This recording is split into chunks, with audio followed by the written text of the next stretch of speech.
Well, I am the one that's known for talking quite a lot within Arbor, so I think that's probably a good idea. So I'm Maggie. I have worked at Arbor now for just over 3 years in various roles, but my background before that was 15 years in secondary education. So I've worked a lot with secondary schools. I was a science teacher to start with, physics, maths, those types of things.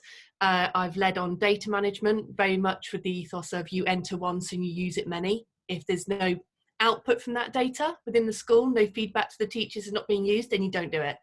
And I still live by that today. Exams, timetabling, pretty much anything in schools I've done apart from be a head teacher. So I'd got to the point in my career, had a young family. My work-life balance wasn't brilliant, in all honesty, which I think a lot of teachers find themselves at that point at some time or other. I took part in a procurement exercise with the school and trust I was working at the time, learned of things outside of schools that I could maybe get involved with, followed a couple of those companies. It really was another year or two before I sort of plucked up the courage of, no, I need to do something, and felt like I understood enough about EdTech and where I wanted to go. Very much what Stephen said, it was about, right, I'm making an impact, how can I now make a bigger impact? How can I make a bigger impact again? And what was the next stage of my journey in that? I knew I would miss the kids. So I also became a Beaver Scout leader in the process to leaving teaching. So that now rules half my life. And when I approached Arbor, I didn't really know what I was looking for. I didn't know where I could possibly fit in the team. It was very much a conversation as, I know I want to leave teaching. This is how I feel about things. This is where I want to make a difference. What do I even apply for? And our CEO, James, was just fantastic. He jumped on a webinar with me. At the time in the London office, there wasn't much space. So if you wanted a private area to have a conversation, there was actually a shed that was decked out like it was on a beach. So I honestly thought that he had taken time out of his holiday to have a conversation with me. So I felt valued from that point onwards. You know, it was only when I then went to the London office and I thought, oh, okay, that's where that was. We talked through different roles that were available at the time. Arbor was at a point of expansion, so there was quite a few things available. I became a partnership manager, so I was going out to schools, showing them the product, showing them our ethos and really living those values to hopefully get them to buy Arbor. That was 3 years ago now. We've now expanded rapidly, and I've just moved into the accounts team because we have so many large secondary schools now, and all through schools in much more complex situations. I've got the experience where I've done those jobs myself, but I've also got the Arbor experience of how we've done feedback and improved the product. Stephen was one of the first people I met when I went to London. And so, yeah, I look after our largest, most complex schools now on the account side. So once they've moved to Arbor, they get me to look after them. Yes, I really started to think about this a lot recently, actually. And there were 4 key challenges that I think were key, but also there's some that people don't necessarily feel comfortable talking about. So I'm going to say them anyway.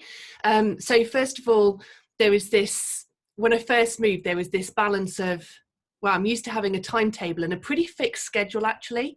You know, in teaching, you do have to be able to prioritize, but you always have the rules around you. You always have a set schedule.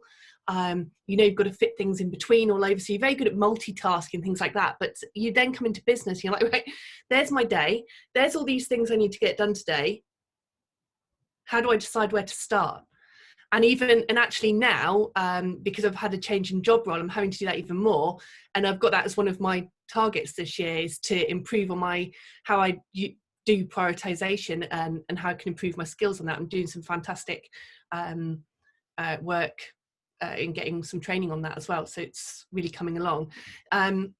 Secondly was, when you're teaching, people go, wow, you're a teacher. Wow, I couldn't do that. And all sorts of things like this. How do you do it? Type of thing. And then as soon as you mention trying to come out of teaching, a lot of the feedback you get is, but you're just a teacher. So overcoming that, and, I think that's why it took me 2 years to really decide to make the move, because I was getting that, oh, but you're just a teacher.